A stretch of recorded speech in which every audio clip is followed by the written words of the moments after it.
Mga kapatid, muli, pag-usapan natin ang mga kwento sa likod ng numero ngayong 2025 elections.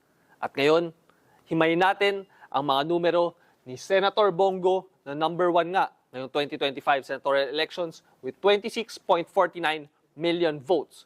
So ito ang kanyang heat map at pag-uusapan nga natin na kapag matingkad na kulay green, ibig sabihin pasok siya sa Magic 12. Pag yung light green, hindi nakapasok. So lahat ng probinsya matingkad ang kulay green, except dito sa Ilocos Norte, kung saan nag-number 4 si Senator Bongo na alam nating baluarte ni Pangulong Marcos.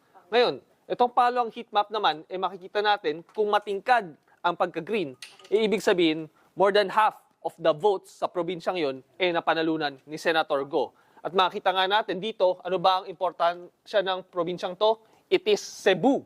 Cebu, the most vote-rich province, nakakuha si Senator Bongo ng 1.8 million votes. Kung makita nyo mga kapatid, that is 63% of the total votes na natanggap ng Cebu. So napakalaking boto ang nakuha ni Senator Bongo in just one province. Halos 1.8 million na, no? Magto 2 million votes na. Ngayon, tingnan natin ang Mindanao. Kung makikita ninyo dito mga kapatid, karamihan ng probinsya hindi lang napanalunan ni Senator Bongo, pero nakakuha siya ng more than 50% of the votes in those provinces. Muli, silipin natin itong ating heat map dito. So, itong Mindanao, it's 16.4 million registered voters. Yung turnout, medyo mas mababa ng konti doon sa registered voters, pero kung makikita nyo mga kapatid, ang nakuhang boto ni Senator Bongo sa Mindanao, it's 8.8 million votes. Napakarami, halos 9 million votes na sa Mindanao pa lang. And if you would add the 1.8 million votes na nakuha niya sa Cebu, we're already talking about 10.6 million votes sa Mindanao pa lang at sa Cebu. Ngayon, pag-usapan natin ang Lingayen-Lucena Corridor, kung saan 40% ng mga boto ay nasa area na yan. And we would see that si Bam Aquino ang number 1, but Senator Bongo is number 2 at 8.3 million votes. So, to recap, solid Mindanao, 8.8 million. You get the most vote-rich province, Cebu, more than half of the votes there. At dito nga sa Lingayen-Lucena Corridor. Even sa solid North, na alam naman natin, baluarte ni Pangulong Marcos, number 3 dyan si Senator Bongo. Now, let us look at this comparative heat map para mas maintindihan natin. Ito ang performance si Senator Bongo noong 2019 kung saan nakakuha siya ng 20.4 million votes at ngayong 2025 nga nakakuha siya ng 26.4 million votes. At malinaw dito mga kapatid, no, na noong 2019 hindi na panalunan ni Senator Bongo itong Bicol Region o Region 5 dahil makita nyo light green ito. Pero dito lahat ng probinsya sa Region 5 o Bicol Region na baluarte nga ni dating Vice Presidente Leni Robredo napanalunan at pasok sa Magic 12 si Senator Bongo. Katulad na lang nitong Catanduanes, number 15 dyan, si Senator Go noong 2019, pero ngayong 2022, number 4 na siya.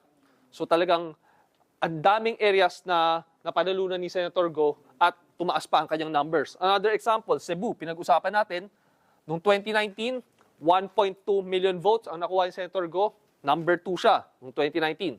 Ngayon, ang kanyang boto sa Cebu, 1.8 million at nangunguna na siya ngayon sa Cebu at nakakuha nga siya ng halos additional of more than 500,000 votes sa Cebu.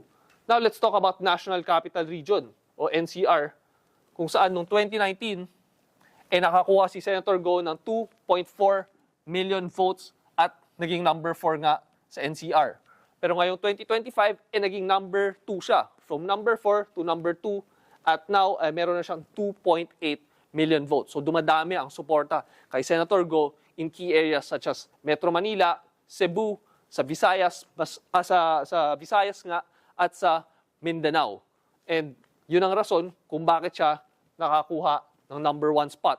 Solid ang Mindanao, nakuha niya ang Cebu, Lingayen-Lucena Corridor, he is at number 2. At sa Norte, maganda rin ang kanyang naging performance. Ngayon, silipin din natin ang nangyaring botohan no, sa Mindanao na pinag-usapan natin kanina. At makita nga natin, it's not just Senator Go who performed well, but also Senator Bato de la Rosa with 8 million votes. So napakaraming boto din ang nakuha ni Senator de la Rosa.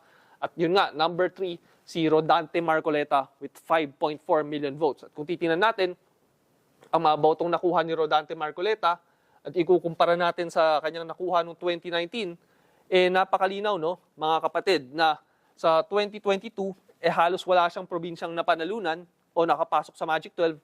Pero ngayon, 2025, sa Mindanao, talagang pasok siya sa Magic 12 in most of the provinces. Isa pang importanteng number dyan, yung sa Cebu, no?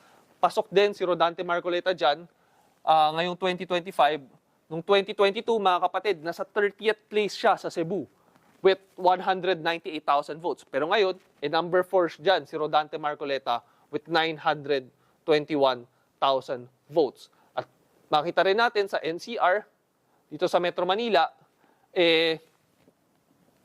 number 11 dyan si Rodante Marcoleta with 1,676,000 votes. Pero noong 2022, number 35 siya with just 462,000 votes. So muli, makita natin mga kapatid, pagdating sa PDP laban, talagang very solid yung kanilang base na solid South sa Mindanao, pero nag-perform din sila ng maganda yung kanilang performance sa Cebu, na most vote-rich province, at nakakuha din sila ng mga boto in key areas in the Lingayen-Lucena corridor.